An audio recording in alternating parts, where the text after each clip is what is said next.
guys, welcome back to another episode of Giggles and Grinds. I'm your host Kinney, and today we have our guest Zarik here. Mind to introduce yourself? Hi guys, I'm Zarik. I'm here to talk about creative industry.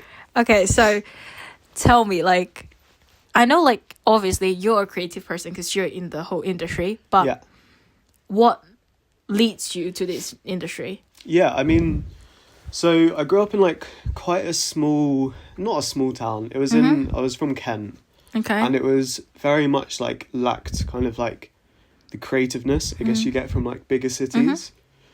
So I didn't really feel like I fit in very well there. I went to a good school, but a lot of people wanted to go into science or law and stuff like that, and that just wasn't something I wanted to do. And they still had, creative subjects. I did film studies, media studies for A-level, and then also psychology and philosophy. So I had a good mix. But outside of that, I also just kind of loved music. I kind of explored that, and then really got into films and stuff like that. So art was always quite a big thing in my life, and it's definitely something that I wanted to pursue, but also knowing it's quite difficult. It's like saying, I want to be a singer when I grow up. Okay. You can have that passion and you can have the knowledge for it, but it's quite difficult to actually make that happen. But then I wanted to do film production for uni, so that's when I came to Brighton. And then moving to Brighton was just the greatest decision I've ever made. Never been before, lived in England my whole life, but never went anywhere that wasn't, or lived anywhere that wasn't Maidstone.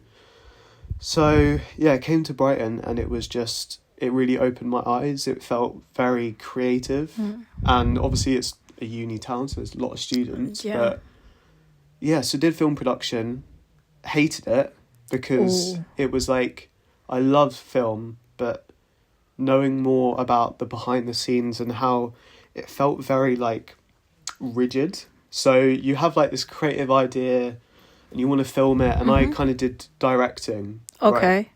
So I kind of came up with ideas, and in your head you've got this incredible idea, you can kind of see it happen, and then when you actually try and make it, it just kind of strips away the creativeness from it, because it's never going to be what it is in your head.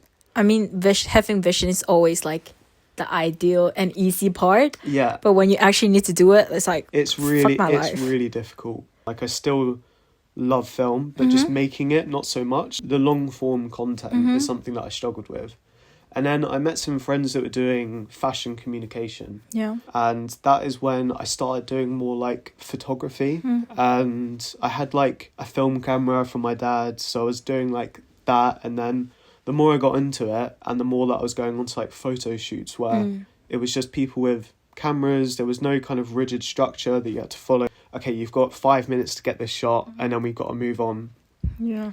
This was more of oh, this location looks really nice, let's take some photos there, move on to a new place, take some photos, change the lighting, whatever. And it just felt a lot more creatively fulfilling for me. And then that kind of went into me doing photography, and then also with my friends we kind of do more short form stuff where it was still video and creative stuff, but it was just stuff that we could film in a day, edit it really nicely, colour it nicely, and it still feel creatively fulfilling, that we didn't have to be like I said, 5 minutes and then we need to move on to the next shot. This was just, we're shooting a day, we're going to film the behind the scenes and then make a nice edit from it to show kind of what it's like to be on a shoot with us. I feel it's just more exciting because it's okay, I can just do whatever I want. Exactly. I feel okay, that will be a nice spot to take a picture, and that looks great, you know? Because if you're actually filming something, you need script, you need a whole outline, the whole production plan. That was the other thing, is that to make even a short film, obviously you can do it by yourself. Yeah. It's going to be a lot harder, but you can. But a lot of the time, it requires a lot of people to make a film. And for me, I kind of like working by myself or with a few people. I think when you add so many people into it, a lot of different creative minds, it's just quite a lot to tackle. It's a lot of people to organise. Like we recently did kind of our first like kind of long form ad for this brand in Brighton called Skucks Vintage that does like leather jackets. So we came up with this idea, and then through that we got like a director, we got like a camera crew, we used like this Thai shop that one of our friends is good friends with, like he goes in quite a lot, so they knew him, they got on quite well. And so we got like the chefs to be actors. Okay. And it was just the most chaotic, most difficult shoot we've done in the industry that we want to do.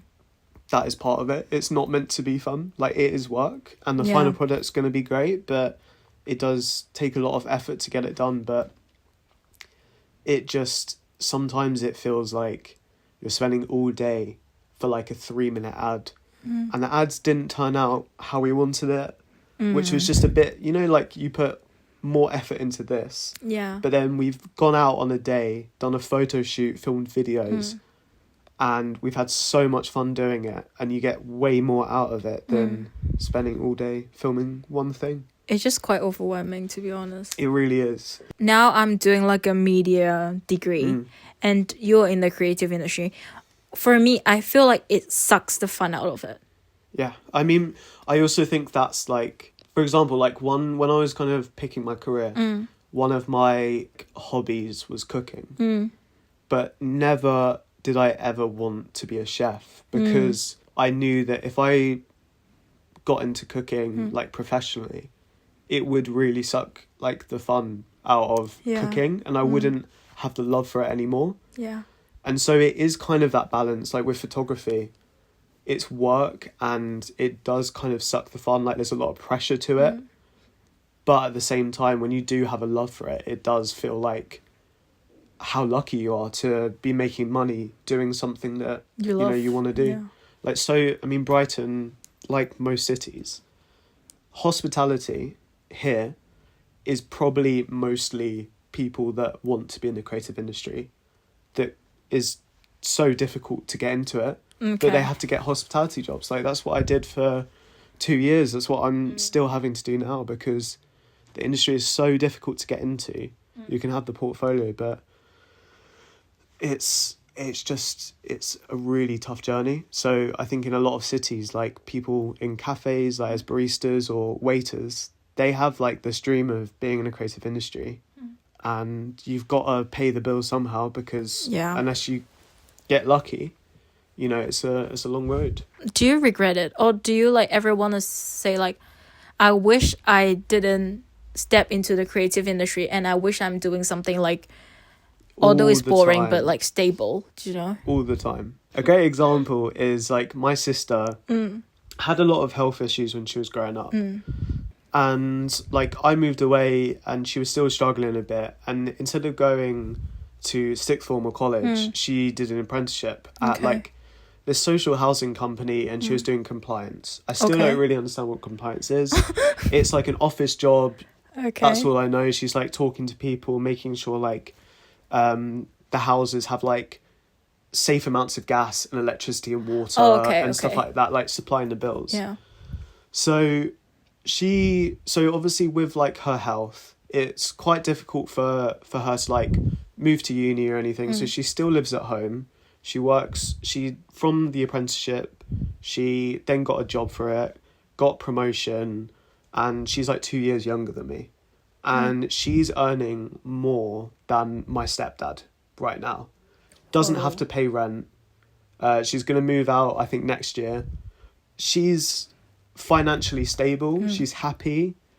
And that is something that I'm so jealous about. And then I think when I came for Christmas, like this Christmas just gone, we were talking about it, and she said, like, I do really admire that, like, I know you're struggling like financially and like being unemployed. Like I recently got made redundant from my like creative job, but she was like, I really do admire you kind of following your dreams and your passions. She didn't have that opportunity to do that. She wanted to kind of go into the makeup sector, do like maybe marketing and stuff like that, but because of her condition, she needed a job that she could just work from home.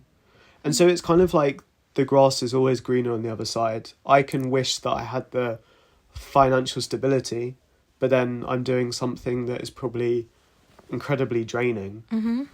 Or I can struggle financially, but at least I know that when I do have work, it's something that I love. Yeah, I mean, at least you're doing something that you love. Because, like, my parents always say something is like, if you're doing something that you love, you never work for a day. That's what they told me, at least. Yeah. I mean, I don't believe that. No, and I don't think they believe that either. I think my dad does, to be honest. He loves his job, and I don't think he really take it as a job. He take it as like a challenge. I think that's one of my biggest goals in life. I completely get what they mean, or like what that phrase is that if you are doing something that you love, it doesn't feel like work. Yeah. And especially say in the creative industry, if you're established as like a photographer, you're getting paid a lot of money to do something that you're gonna. I've been doing photography for free for so many years for people, and then let's say in 5 years' time down the line, I can charge a lot of money for the same shoot that I've been doing for free like 5 years before. Yeah. So I can see that like it doesn't feel like work, or at least you're privileged enough to not have as many stresses as a lot of people. But yeah, it comes with its caveats as well. But do you have like a goal, like, oh, I want to be like a famous photographer. I want to like, maybe I want to work with like some like big company as a photographer. Like, do you have those goals, or you're just like, you want to rather do something that you're interested in instead of like with campaigns like for example like Vogue and something like that? I try quite hard to leave it quite open, because I think when you kind of say like I've got so many dream companies that I'd love to work with, and it really varies. Like I'd love to work for like an independent film company like A24, Neon, Mubi, and that's not even what I'm doing now. So that's like a dream job. And then there's obviously being a photographer that's doing like fashion shoots, working for GQ and stuff like that. But I think when you set yourself that goal, it leads to a lot of disappointment, or at least it just fuels the struggle in a way, where if you're not seeing yourself getting closer to that point of like your dream job, you feel like you're failing, when actually just getting a job in the creative industry is like good enough. It's a rocky path. Like, as long as you kind of just say, I just want to make money in the creative industry doing something that I enjoy, that's all I'm looking for. And just hope that if you stick with it, you are going to get to that place eventually. Yeah, because one thing I always heard from people is just like, creative industry is so nice. You get to like be with like cool people, like creative people, and you have so many ideas. You're not doing a boring 9-to-5 jobs and stuff. I mean, that's part is true. What I think is true. But do you think it's a bit like creative industry sounds so dreamy, like, oh, you don't need to follow rules and you can just do whatever you want? Yeah. But what do you think about that? Like, say for the creative industry, and when I say creative, like obviously it's quite broad. I'm talking more like fashion photography, short form content, stuff like that. It's very much like you're a freelancer. You're not necessarily working for a company.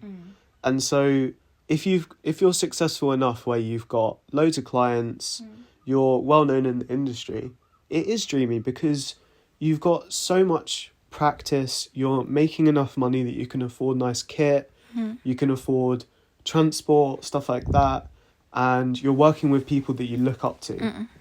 That is dreamy. But when you're starting out, of course it's not. Like most stuff, it's a lot of work. I have to charge for something that me and like my friends are like collective. Say if we have a project, there's stuff that we would charge around $1,000 for, that we should charge $1,000 for, should I say. Yeah. But because we're working with clients that are at a similar stage to us, that don't have that money, obviously, we have to charge like $250, $300. And it's a struggle, because then that's not something that you can then continue pursuing as your sole job. Yeah. So then you have to get a hospitality job or a separate job that can help pay your bills, pay your rent, while still trying to hustle and continue like your creative career. So it really does depend. A lot of people are really lucky, you know, they've got really good connections that can just kind of land them a job like straight away. And then from that, you know, you're building the connections, you don't have to worry. But if you're starting from the ground up, it takes a lot of time, and it's definitely not dreamy. But I think a lot of creatives obviously have different paths, but I think they know that as well. The people that are successful, a lot of the time they've worked really hard for it, and they deserve to then experience their job as this like dreamy life, because it's been their goal. Like, I hope that I'm one day in that position where I am successful and it doesn't feel like I'm working. And to be honest, you're one of the most creative people I know. For me, because I don't know a lot of people, what keeps you creative? Oh, it baffles me that people are in the creative industry and they don't love art as much as they should. Okay. I think that's such a big thing. Like, I went to film school. The amount of people that don't watch films, do not like keep up with, I don't know, the industry, and it's just unbelievable. Like, I find art so incredible, and I think, for example, when I'm like younger, really into like Marvel films, for example, like you're into like blockbusters. You don't know that there's this whole other kind of, I know this sounds pretentious, but there is a point. You don't know there's this whole other world where it's films being made like to explore themes and just like art house films, right? And then I watched Get Out. Okay. Get Out, obviously it was like a big film, but that kind of changed how I kind of saw films. It was a big film, but how creative and clever it was. And then my favourite film still today was Moonlight. When I watched that, that's like a coming of age film, incredibly shot. It won Best Picture, like a $10 million budget. And I just discovered like films can be art as well as entertainment. Yeah. And it's the same for music as well. I get that everyone has different music tastes, but sometimes I feel like people don't listen to albums as well, which drives me insane. And this is obviously specifically for me. Yeah. But I think that albums are very similar to movies, where these artists are constructing this thing. They've chosen these songs in order. A lot of albums tell a story through that. And if you're just picking out your favourite songs and putting on a playlist, which I do as well, everyone does that, it's completely normal. But that's just another way to like unlock your creative, artistic inspirations through what people do. Like, a lot of the time when I'm thinking of ideas, I'll listen to music and what like different genres and artists, like how they make me feel, and kind of bring that into my photography. Like, for example, I'll do a photo shoot, I'll make a playlist and play it during the photo shoot that fits the vibe of the photo shoot. Okay, that's pretty good. So yeah, it's just, I know that was very long-winded, but I'm really passionate about like art, fashion, films, music, and all of it can just come together to inspire you. Yeah. I feel like, especially with like social media now, and like, you know, those reels or TikTok, and it would just like chose like one song from the album, and everyone just started loving that song, but they also like just miss out the whole album, which like they have some hidden gems, you know what I mean? Do you have any advice for people that want to get into creative industry? Like you're still on your way to like what you want, but like, do you have like advice for the people that, okay, I wanted to get into creative industry, but I don't think I can, or I'm just nervous about the whole thing? What would you say? I mean, what really helped for me was finding my friends and us kind of like liking the same kind of content and wanting to do it together. That definitely takes the pressure off of doing stuff. Like, our collective started from just it was me and two friends. One of them was modelling, the other one was helping me film and do photography. We just went out to like the coast, like up by Seven Sisters Cliffs, took photos, videos for no one, weren't getting paid for it. It didn't cost us anything other than like transport there and back. Yeah. We're very lucky to have bought like our cameras, loaned money to get my camera, because, you know, you can't create stuff if you don't have a camera. It's really difficult. And we're very lucky that obviously like with uni you can hire out cameras and stuff like that.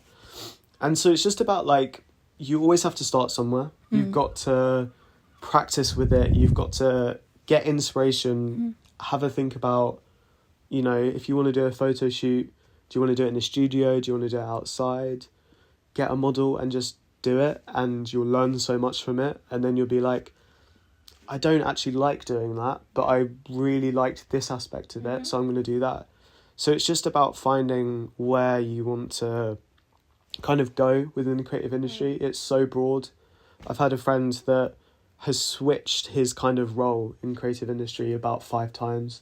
He started off wanting to be directing, then he loved doing like camera work, then he wanted to be producer, where he just kind of organised everything and didn't want to be kind of the technical side. So it's also good to kind of learn all the different aspects of what makes, you know, a film work, figure out what you want to do.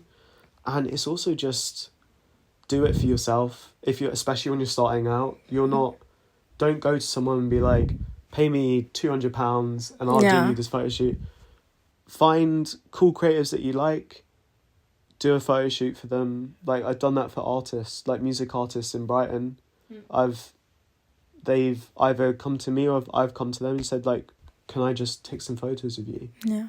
And it's worked out. So yeah, you've got to just think small and then just build from there. Get inspired from a lot of things, and also just work with people that like inspire you and help you. Yeah, I feel like just explore. Yeah. Try everything, you know? Exactly.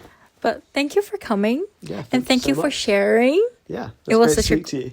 It's actually eye-opening, to be honest. Good. So thank you so much for coming. Of course. Please say bye to everyone. Bye guys. Bye. Thanks for watching.